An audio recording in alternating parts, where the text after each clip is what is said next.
BNP নেতাকর্মীদের জন্য সুখবর। দল তাদের দিকে এখন মনোযোগী হয়েছে। সেটা বোঝা গেল বেশ লম্বা গ্যাপের পর জাতীয় স্থায়ী কমিটির বৈঠক হয়েছে। সেই বৈঠকে যে আলোচনা সেটা একান্তই বিএনপি কেন্দ্রিক। গুরুত্বপূর্ণ বিষয় হলো যে বিএনপির ক্ষতিগ্রস্ত নেতাকর্মীদের অর্থনৈতিকভাবে কিভাবে স্বাবলম্বী করা যায়।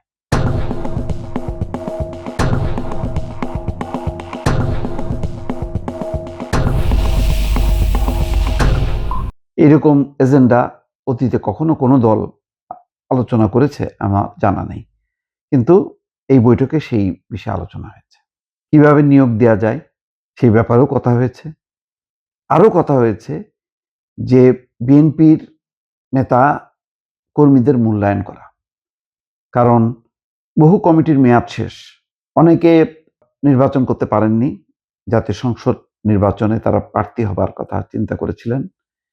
অনেকে বিদ্রোহ করেছেন, আবার অনেকে দলের প্রতি অনুগত দেখিয়ে তারা নির্বাচন করেনি।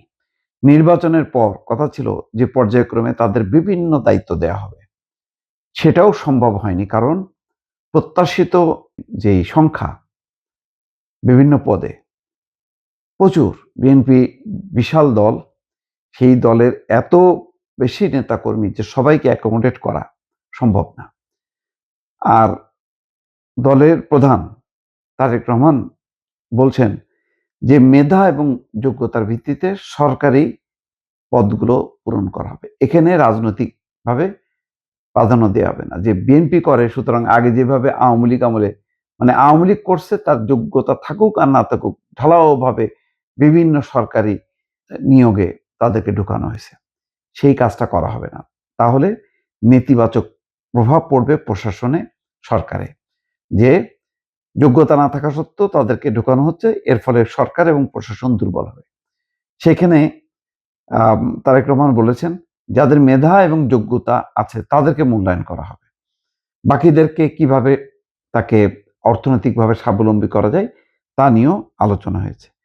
এই আলোচনার রেজাল্টটা কি, কিভাবে করা হবে সেটা এখনো প্রকাশ হয়নি, নিশ্চয়ই জানা যাবে। হয়তো সেই বিষয়ে চিন্তা ভাবনা করা হচ্ছে। আর দলের কেন্দ্রীয় কাউন্সিল, জাতীয় কাউন্সিল হবে, সেই ক্ষেত্রেও বলা হচ্ছে যে আলোচনা এসছে যে ডিসেম্বরের মধ্যে করা। তো সেটা ব্যাপারে তারিখ না জানালেও প্রধানমন্ত্রী বা দলের প্রধান চেয়ারম্যান তিনি বলেছেন যে যথাসময় সেটি জানানো হবে এবং সেপ্টেম্বর অক্টোবর বা এই বছরের মধ্যেই বিভিন্ন জেলা উপজেলা বা বিভাগ পর্যায়ে সম্মেলন করা, কাউন্সিল করা এবং সাংগঠনিক নেতৃত্বের একটি পুনর্গঠন করা, যারা ত্যাগী, যাদের দলের জন্য অতীতে নানা রকম অবদান ছিল এবং দল করতে যে যারা ক্ষতিগ্রস্ত হয়েছে তাদেরকে মূল্যায়ন করা হবে, এমন একটি কর্মপরিকল্পনা হাতে নেওয়া হয়েছে, যেটার বিস্তারিত এখনো জানা যায়নি। কিন্তু সুখবরটা হলো এই যে দল যখন ক্ষমতায় যায় তখন সবাই সরকার। প্রধানমন্ত্রী নিজেও হলো সরকারের প্রধানমন্ত্রী, সরকারি দায়িত্ব তার অনেক বেশি। শীর্ষ নেতাদের প্রায় সবাই মন্ত্রী অথবা মন্ত্রী পদমর্যাদায় আছে। এই সময় সাধারণত দল ইনঅ্যাক্টিভ হয়ে যায়, তখন সরকার অ্যাক্টিভ হয়। সম্ভবত এমন একটি আলোচনা এসছে যে এর ফলে দল আসলে ক্ষতিগ্রস্ত হয়। সেই কারণে দীর্ঘদিন পরে হলেও স্থায়ী কমিটির আবার বৈঠক হলো এবং সিদ্ধান্ত হয়েছে বৈঠকটি ঘন ঘন হবে। এছাড়া বৈঠকে সার্বিক অর্থনৈতিক পরিস্থিতি, কর্মসংস্থান বৃদ্ধি, বেকারত্ব কমিয়ে আনার উপায় সহ নানা উপায় নিয়ে আলোচনা হয়েছে। নির্বাচনে দেওয়া প্রতিশ্রুতিগুলির মধ্যে ফ্যামিলি কার্ড, কৃষক কার্ড এবং সারা দেশে খাল পুনঃখনন সহ যেসব কাজ ইতিমধ্যে বাস্তবায়ন করা হয়েছে তার অগ্রগতি পর্যালোচনা করা হয়। বাকি প্রতিশ্রুতিগুলি আগামী দিনে কিভাবে ধাপে ধাপে বাস্তবায়ন করা হবে তা নিয়েও কথা বলেন নেতারা। বৈঠকে কমিটির সদস্যরা উল্লেখ করেন বিগত 17 বছর ধরে দলের নেতাকর্মীরা চরম বিপর্যয়ের মধ্যে দিয়ে যাচ্ছেন। অনেকেই চাকরি হারিয়েছেন, অনেকের ব্যবসা বাণিজ্য ধ্বংস হয়েছে।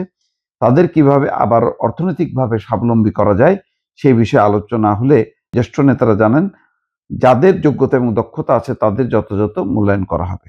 বৈঠকে স্পষ্ট করা হয় আওয়ামী লীগের আমলে শুধু রাজনৈতিক পরিচয় বা ইতিহাস দেখে কাউকে চাকরি দেবে না বিএনপি।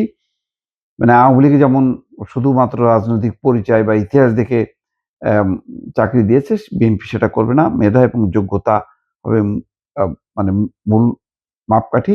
এছাড়া বর্তমান বন্যা পরিস্থিতি মোকাবেলা এবং দুর্গত এলাকায় ত্রাণ কার্যক্রম আরো জোরদারের বিষয়ে আলোচনা হয়। যাই হোক, এখন সিদ্ধান্ত হইছে যে ঘন, ঘন বৈঠকটা হবে এবং দলকে শক্তিশালী করার ব্যাপারে তারা মনোযোগী হবে।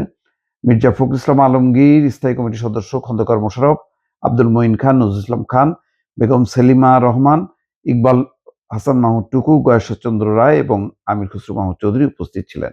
তবে স্থায়ী কমিটিও, দলের স্থায়ী কমিটিটা আরো আ আকারটা বড় করা দরকার, আরো শক্তিশালী করা দরকার। সরকার, মন্ত্রিসভা যেমন নতুন পুরনো মিলে যেমন একটা গঠন করা হয়েছে, তেমনি স্থায়ী কমিটির আকারটা আগের আকারের না রেখে আরো অনেককে এতে অন্তর্ভুক্ত করা হলে স্থায়ী কমিটিও একটা গতিশীল হবে দর্শক।